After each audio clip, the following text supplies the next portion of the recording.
UK का burger king अपने customers को अपने कॉम्पिटिटर मैकडी के यहां ऑर्डर करने के लिए बोल रहा है। और सिर्फ मैकडी ही नहीं, पिज्जा हट, डोमिनोज और जितने भी छोटे बड़े रेस्टोरेंट्स हैं उन पे अपने ग्राहकों को ऑर्डर करने के लिए रिक्वेस्ट कर रहा है। पर सवाल ये उठता है कि बर्गर किंग, जो कि खुद एक बहुत बड़ी फास्ट फूड की चेन है, वो ऐसा क्यों कर रहा है। देखिए, बर्गर किंग का इस पे कहना है कि उसने भी कभी नहीं सोचा था कि लाइफ में ऐसा कुछ वो लोग कहेंगे, लेकिन करंट सिचुएशन को देखते हुए इन रेस्टोरेंट्स पे जो एम्प्लॉइज काम करते हैं और उनकी फैमिलीज, उनको कस्टमर्स की जरूरत है ताकि वो सरवाइव कर सके, इसीलिए वो ऐसा कर रहे हैं। क्या बात है, कंपटीशन बाद में, इंसानियत पहले। बर्गर किंग के सोच के लिए एक हार्ट तो बनता है। गाइस, आपको बर्गर किंग की सोच कैसे लगी कमेंट सेक्शन में जरूर लिखिएगा और ऐसे अमेजिंग वीडियोस के लिए शेयर, सब्सक्राइब एंड लाइक। मिलते हैं अगली वीडियो में।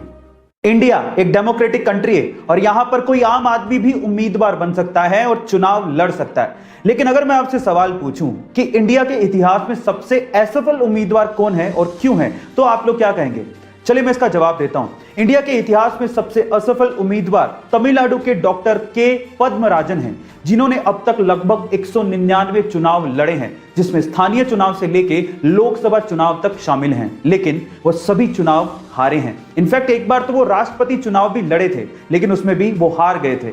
इसलिए उन्हें इंडिया का सबसे असफल उम्मीदवार कहा जाता है। गाइस, आपको ये फैक्ट जान के कैसा लगा कमेंट सेक्शन में जरूर लिखिएगा और ऐसे अमेजिंग वीडियोस के लिए शेयर, सब्सक्राइब एंड लाइक। मिलते हैं अगली वीडियो में।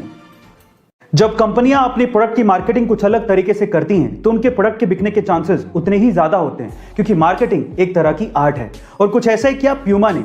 जब 1970 के फुटबॉल वर्ल्ड कप में प्यूमा ने पेले को, जो कि फुटबॉल के महानतम खिलाड़ियों में से एक हैं, उन्हें ग्राउंड पे सिर्फ अपने जूतों के लेसेस बांधने के लिए $1,20,000 दिए, जो कि आज के लगभग 7 करोड़ रुपए होते हैं। गाइस, क्योंकि प्यूमा ये जानती थी कि स्टार खिलाड़ी पेले जब अपने जूतों के लेसेस ग्राउंड पे बांधेंगे तो सारी दुनिया की नजर उनके जूतों पर जरूर जाएगी, और जब स्टार कुछ पहनता है तो उसको लोग खरीदते हैं और वो प्रोडक्ट अपने आप सुर्खियों में आ ही जाता है। गाइस, आपको प्यूमा की ये स्ट्रेटजी कैसे लगी कमेंट सेक्शन में जरूर लिखिएगा और ऐसे अमेजिंग वीडियोस के लिए शेयर, सब्सक्राइब एंड लाइक। मिलते हैं अगली वीडियो में।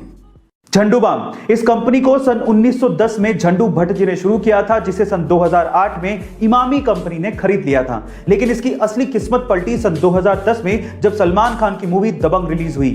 इस मूवी का एक गाना मुन्नी बदनाम हुई काफी ज्यादा फेमस हो गया था और उसकी एक लाइन, मैं झंडू बाम हुई, लोगों की जुबान पर चढ़ गया था, जिसकी वजह से झंडू बाम की सेल्स डबल हो गई थी। लेकिन फिर भी इमामी कंपनी को झंडू बाम का नाम बिना परमिशन के यूज करना कुछ रास नहीं आया और इमामी कंपनी ने फिल्म के प्रोड्यूसर्स पर कॉपीराइट का केस कर दिया। लेकिन बाद में कोर्ट के बाहर सेटलमेंट हो गया और मलाइका अरोड़ा झंडू बाम की ब्रांड एम्बेसडर बन गई। गाइस, इसे कहते हैं किस्मत। बैठे बैठे सेल्स भी डबल हो गई और मलाइका अरोड़ा जैसी ब्रांड एम्बेसडर भी मिल गई। आपको ये फैक्ट सुन के कैसा लगा कमेंट सेक्शन में जरूर लिखिएगा और ऐसे अमेजिंग वीडियोस के लिए शेयर, सब्सक्राइब एंड लाइक। मिलते हैं अगली वीडियो में।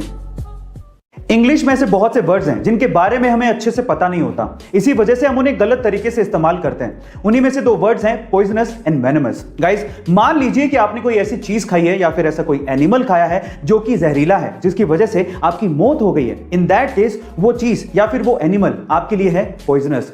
लेकिन अगर कोई एनिमल आपको बाइट करे या खाए और उसकी वजह से आपकी मौत हो जाए, इन दैट केस वो आपके लिए पॉइजनस नहीं है, वो आपके लिए है वेनमस। जैसे कि स्नेक आपके लिए है वेनमस। क्या इसके पहले तक इफेक्ट आपको पता था? और अगर नहीं पता था तो कमेंट सेक्शन में जरूर लिखिएगा और ऐसे अमेजिंग वीडियोस के लिए शेयर, सब्सक्राइब एंड लाइक। मिलता है अगली वीडियो में।